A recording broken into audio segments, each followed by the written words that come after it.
Hi, I'm Jay, and today on Jay's World Kitchen, we're going to make traditional Christmas pudding.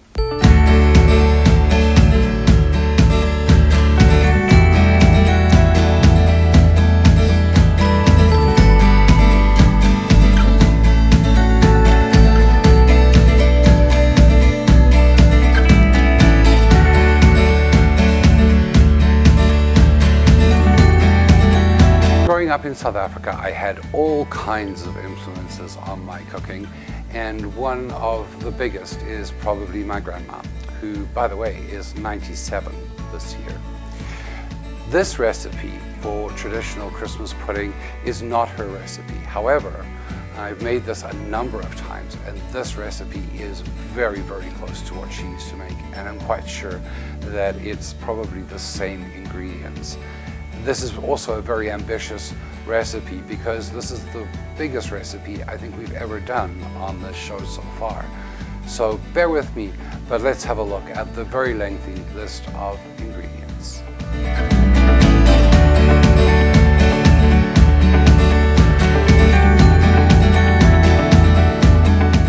So the one thing that you're going to need that is very hard to find here in North America is something called mixed spice. And very, very simply, you can make some at home. I'm going to very quickly run through that with you. 1 tablespoon of ground cinnamon, 2 teaspoons of ground allspice, 2 teaspoons of nutmeg, a teaspoon each of cloves, ginger, and coriander, and 3/4 of a teaspoon of mace. Mix that all up really well. It's going to give you about 1/4 to 1/2 cup, and you can use some for this recipe. Now, the ingredients for this amazing Christmas pudding. You're going to start off with 1 teaspoon of baking powder, 1 teaspoon of mixed spice, 1/2 cup of shredded beef suet, you can get that from your butcher, 2 cups of fresh white breadcrumbs, 3/4 of a cup of brown sugar, a cup of flour, 1.5 cups of each of seedless raisins, currants, and sultanas, which you're going to wash and then dry, 1/2 cup of mixed peel, 1/2 cup of chopped almonds, 1/2 cup of chopped prunes, 1/2 cup of grated apple, and 1/2 teaspoon each of nutmeg and cinnamon. You're also going to need 2 tablespoons of black molasses, the rind and juice of 1 lemon, and about 1/2 to 3/4 of a cup of rum or brandy. I'm going to be using brandy, 3 large eggs, and 1/4 to 1/2 a can of stout. And of course, there really is only one, and that's Guinness. So get yourself one and you can enjoy the rest after. Let's put this together.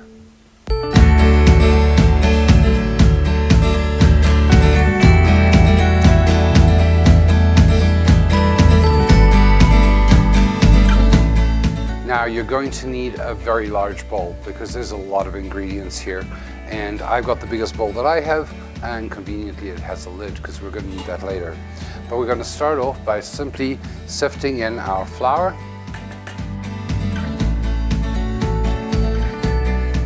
as well as all of our spices, our cinnamon, nutmeg, our mixed spice, and our baking powder. And then we're just going to gently mix those together before adding in our suet. And if your suet's a little lumpy, you want to break those up if you can. And then our breadcrumbs, followed by our sugar. And now you'll add in your apple. And you want to keep sort of mixing it up intermittently just to make sure that everything is coming together nicely. And we're going to add in our lemon zest. We're going to add in our almonds, and then each of our dried fruit.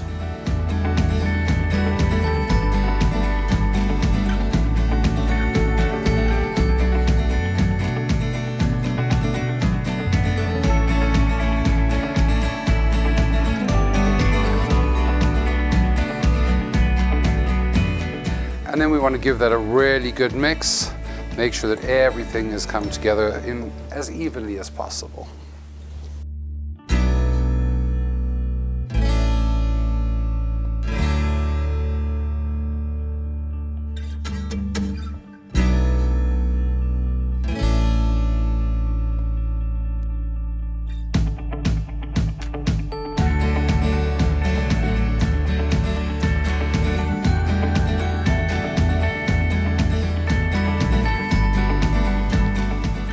And once that's all come together, you're going to sort of make a big well in the middle of it and just set it aside for just a moment. Now, for the sake of ease, we're going to be using our lemon juice as the base for this. And very simply, we're going to slightly beat our eggs. You're not making scrambled eggs here. It really doesn't matter what they look like.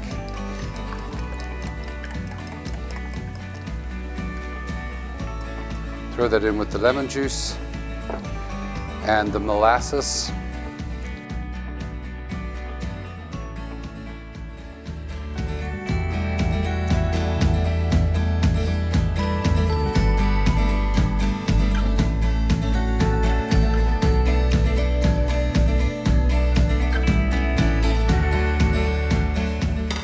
And we're going to pour that mixture into the center.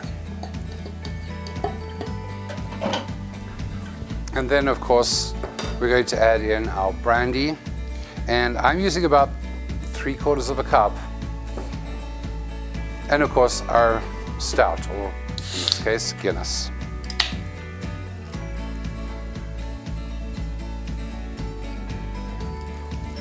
And you want to add about half of the can.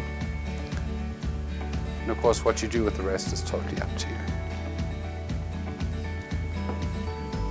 And then you're simply going to mix this really, really well until it all is well combined.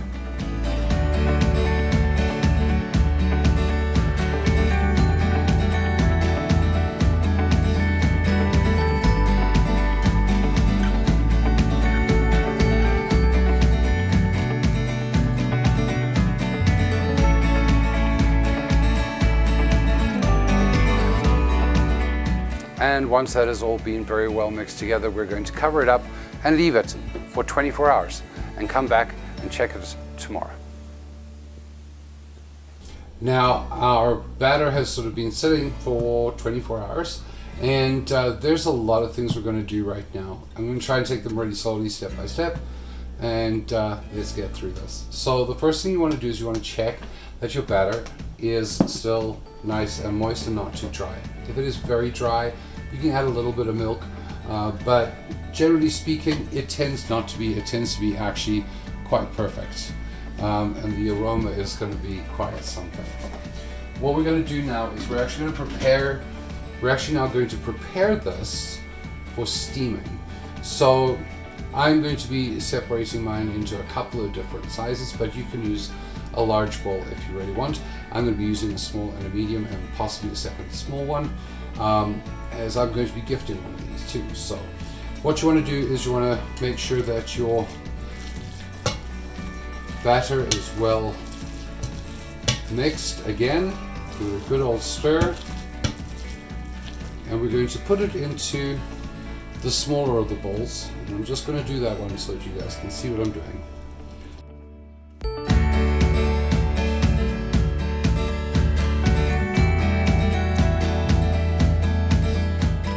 You want to fill the bowl up until it's about an inch from the top.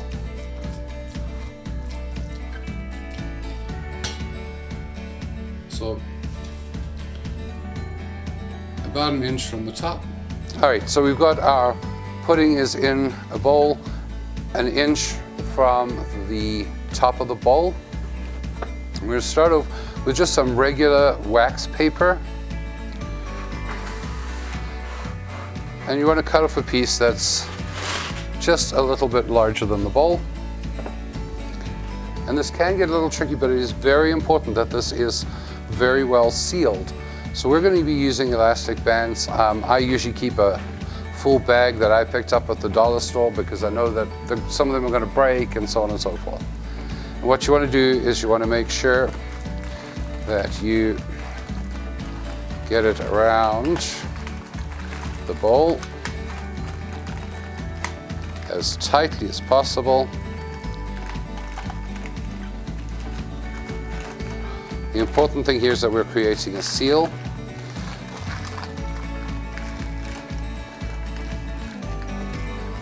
And the nice thing about these bowls is that they have a lip right there, so you can actually get the elastic band right underneath that lip, and that's really important.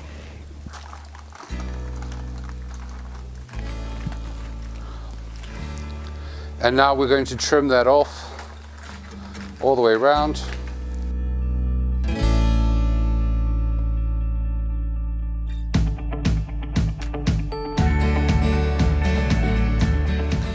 And it's just kind of like a mini drum. And then we're going to do exactly the same thing with a piece of tin foil.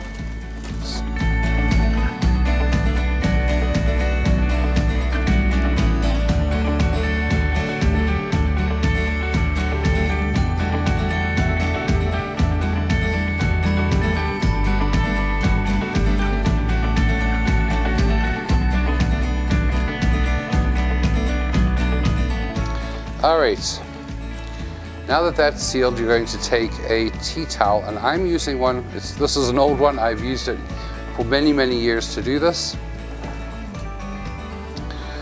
And you're simply going to place it down on your surface. Now, the tea towel that I'm using doesn't have any sort of fluff or fleece. It is a plain fabric one.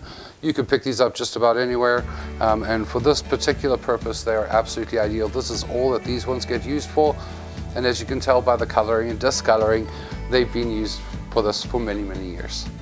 And it's really simple. You're just going to wrap this up like it was some kind of parcel, pulling the corners up to the center and sort of bunching them all up like that. And now we're going to take a much longer elastic and we're simply going to wind it around. Now you can use string for this, you don't have to use an elastic band. I just like using elastic bands because I find them easier. The idea here is so that this really holds in place. A lot of people do prefer to use string and make this sort of decorative. It really is not important. And there you go. Now we're going to move over to our stovetop and we're going to be getting ready to steam this. So I'm going to be using a rather deep pot, and you can really use any pot so long as your pudding will sit in it with some space all the way around. That's what you need. So in a large pot like this, I'm just using the rings from my mason jars, and if you have some kind of wire rack that sits at the bottom of your pot, that would be ideal. I don't, so this is what I'm using. I'm just making use of what I have around the house. And I'm just creating a little bed so that once my pudding is in, it's just going to sit around a little bit up off the bottom, and we're simply going to place our pudding in there. And now the next step is really important. We're going to put in water that'll go 2/3 of the way up the side of our pudding. And the important thing when you're doing this is to make sure that you're not pouring the water onto the pudding. You want to just put it around the side so that it's not actually going onto the top.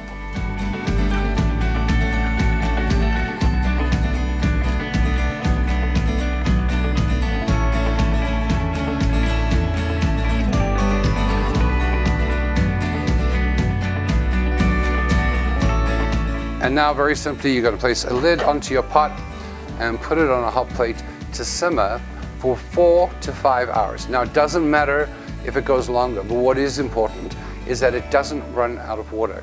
So you're going to make sure, just keep an eye on it every now and then, that it's still roughly 2/3 of the way up that bowl for 4 to 5 hours. And what's really important here is that it never gets above that level, because what you don't want is you don't want water getting in to the pudding that you sealed. Let's have a look at what this looks like in 4 to 5 hours.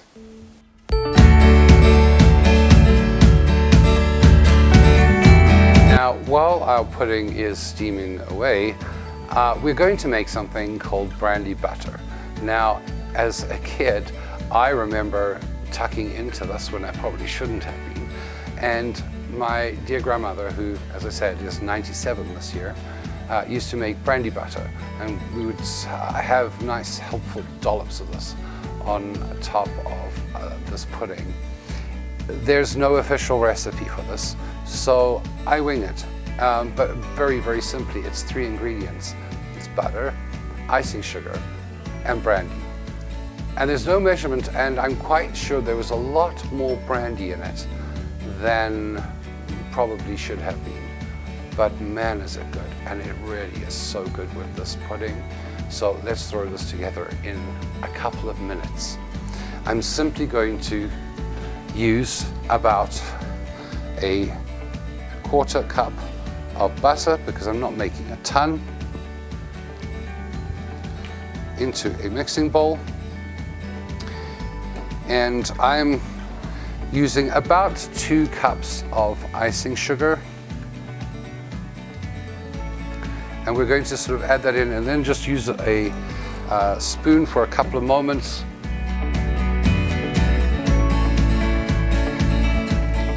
Just to sort of get that room temperature butter going in there.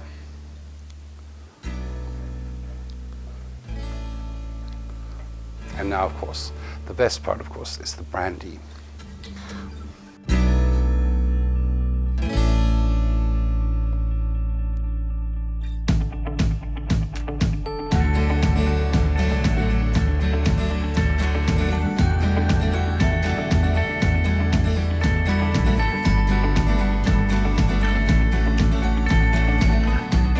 And I'm just going to be using an electric mixer just to get the last little bit together, but you want it to be quite light and fluffy.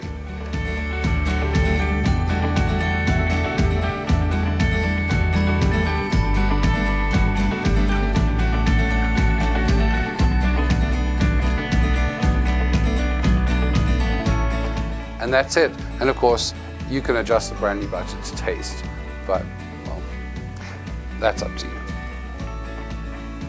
Once your pudding has boiled for 5 hours or so, and you can go a bit longer, like I said, it's not going to actually harm the pudding.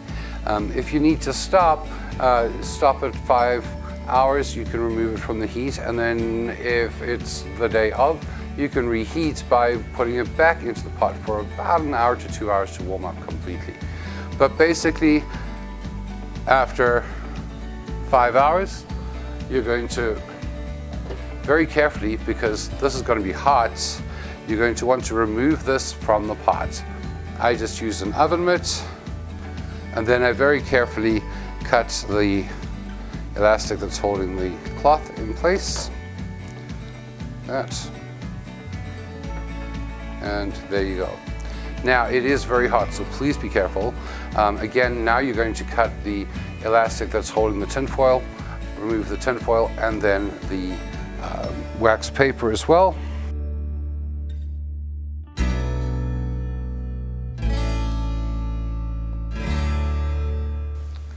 Place your plate over, and very carefully, because it is still going to be hot, flip that over. And then very carefully remove the bowl. And there's your traditional Christmas pudding. Now, quite often you'll see people present this at the table, doused in fresh brandy and set on fire. I'm not going to be doing that, but I definitely am going to be tasting it.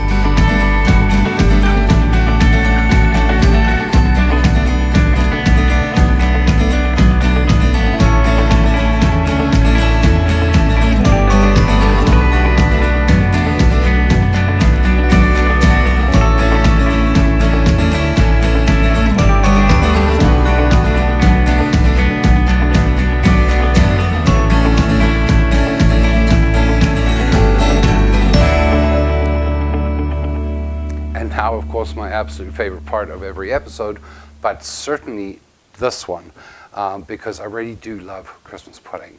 And I didn't put any coins in there for good luck. I think we're past that. But the smell is incredible. The whole house smells really rich and fruity, which I really like. And of course, you can definitely smell that brandy in there. And I, as you saw, put a great amount of brandy butter on there. but the smell is really good and I can't wait.